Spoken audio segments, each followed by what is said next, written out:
Hello students, today we are going to learn if else if, that is also called else if ladder. हमने last videos में control structures देखा था। Control structures के 3 parts है और उसमें से मैंने ब्रांचिंग और डिसीजन मेकिंग के 2 सिंटैक्स और उन पे बेस्ड एक एक प्रोग्राम आपको एक्सप्लेन किया था, सिंपल इफ का और इफ एल्स का। अगर आपने मेरी वो वीडियोस नहीं देखी है तो मैंने लिंक डिस्क्रिप्शन बॉक्स में दी है, आप वहाँ से देख सकते हैं। ठीक है, हम आज इफ एल्स इफ को का सिंटैक्स और उस पर बेस्ड एक प्रोग्राम को कंटिन्यू करेंगे। तो सबसे पहले इफ एल्स इफ के सिंटैक्स में इफ और एल्स के साथ भी इफ आता है और जब जब इफ आएगा उसके साथ कंडीशंस लिखी रहेगी। आप देख सकते हैं कि यहाँ पे हर इफ के बाद एक कंडीशन लिखी हुई है, condition 1, condition 2, condition 3 and so on, यानी आप कितनी भी कंडीशंस लिख सकते हैं। तो अब ये सिंटैक्स वर्क कैसे करता है और ये यूज़ क्यों करते हैं। मोर देन 1 और 2 कंडीशंस है हमारे पास तो हम एल्स इफ लैडर का यूज़ करेंगे। इफ स्मॉल लेटर्स में लिखा, पैरेंथेसिस में कंडीशन 1 लिखी, कंडीशन 1 अगर ट्रू है तो स्टेटमेंट 1 एग्जीक्यूट करेंगे, लेकिन अगर और उसके बाद लूप इस हमारे ब्रांचिंग स्ट्रक्चर्स के बाहर आ जाएंगे। लेकिन अगर कंडीशन 1 फॉल्स है हमारी तो हम एल्स इफ पे जाएंगे, एल्स इफ पे जाके कंडीशन 2 को चेक करेंगे। एल्स के बाद स्पेस देके इफ लिखा हुआ है और इफ आ गया, इसकी वजह से कंडीशन भी आ गई यहाँ पे। अब ये कंडीशन 2 ट्रू होगी तो ही स्टेटमेंट 2 एग्जीक्यूट होगा, लेकिन अगर कंडीशन फॉल्स हो गई तो अगेन अगर नेक्स्ट एल्स इफ है तो कर्सर उसके पास जाएगा और इफ के साथ फिर से कंडीशन लिखी है तो इसको चेक करेगा। अगर ये कंडीशन 3 हमारी ट्रू होती है तो स्टेटमेंट 3 एग्जीक्यूट होगा, लेकिन अगर कंडीशन 3 क्या हो गई, फॉल्स हो गई, तो हम लोग नेक्स्ट एल्स इफ पे जाएंगे। अगर नेक्स्ट एल्स इफ नहीं है तो हो सकता है एल्स हो, तो उसमें जाके हम स्टेटमेंट को एग्जीक्यूट करेंगे। इस तरीके से इफ एल्स इफ हमारा वर्क करता है, यानी पहले कंडीशन 1 चेक की, ट्रू है तो उसको एग्जीक्यूट किया, बाकी किसी को चेक नहीं किया। पर कंडीशन 1 फॉल्स हुई तो सेकंड को देखा, अगर वो ट्रू है तो उसका स्टेटमेंट एग्जीक्यूट करेंगे, बाकी किसी को नहीं देखेंगे। ठीक है, इसी पे बेस्ड हम एक प्रोग्राम पढ़ते हैं।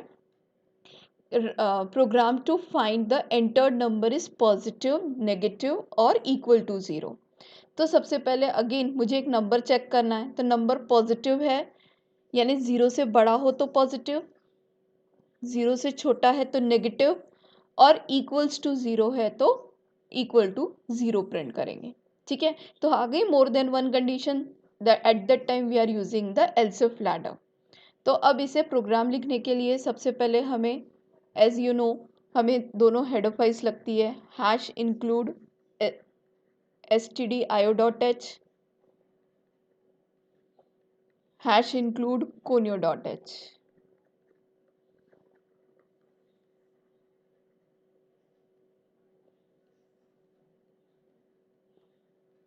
देन उसके बाद हमें वॉइड मेन लिखना पड़ता है।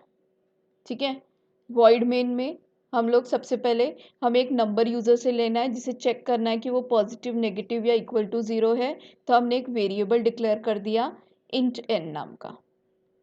अगर आपको ज़रूरत है तो आप CLR SCR लिखो, अदरवाइज मत।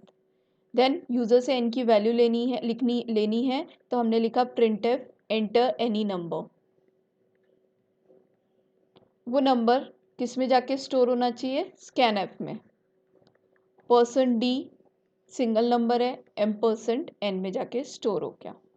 अब हमें हमारा लॉजिक लिखना है, तो उसके लिए हमने इफ़ एल्स इफ कंडीशन का यूज़ किया कि सबसे पहले इफ़ लिखा, if n is less than 0, आप ग्रेटर देन का भी लिख सकते हैं, नो प्रॉब्लम, योर चॉइस कि पहले कौन सी कंडीशन लिखनी है। n इज़ लेस देन 0 तो प्रिंट कर दो, 0 से छोटे नेगेटिव होते हैं तो नंबर इज़ नेगेटिव।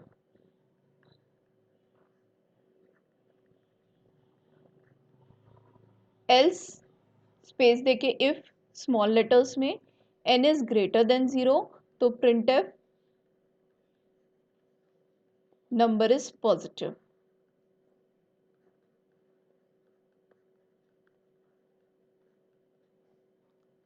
अब आपके पास एक ही चॉइस बची है, या तो नंबर 0 से छोटा होगा या तो बड़ा होगा, लेकिन अगर कुछ दोनों नहीं है यानी 0 होगा, क्योंकि 0 ना तो पॉजिटिव होता है ना तो नेगेटिव, तो योर चॉइस, आप सिर्फ एल्स लिख के भी स्टेटमेंट लिख सकते हैं, printf number is equal to 0। या आप यहाँ पे कंडीशन भी लिख सकते हैं। किस तरीके से, मैं थोड़ी देर से समझाती हूँ, इसे पहले एक्सप्लेन कर देती हूँ प्रोग्राम को आपको। तो सबसे पहले हमें n की वैल्यू लेनी पड़ेगी। तो हमने n नाम का एक वेरिएबल है, इंटीजर रिजर्व 2 बाइट्स हमारे मेमोरी ब्लॉक रिजर्व हुई। एंटर एनी नंबर, सपोज मैंने एंटर किया -6, ठीक है। अब यहाँ पे वर्क करेगा। -6 इज लेस देन 0, कंडीशन क्या हो गई, ट्रू हो गई।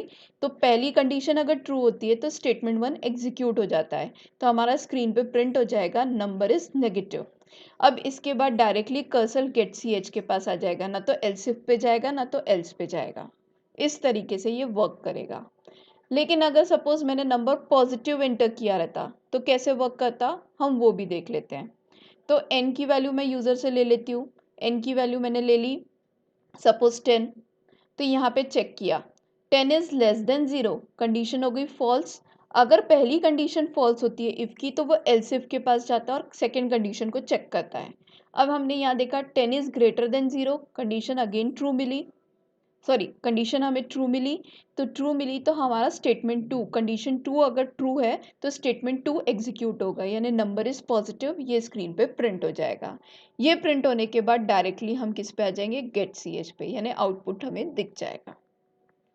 ठीक है, ये तो हो गए दो तरीके से आउटपुट जनरेट करने का। तीसरा एक और ऑप्शन हमारे पास क्या है कि नंबर 0 भी तो एंटर कर सकता है यूज़र।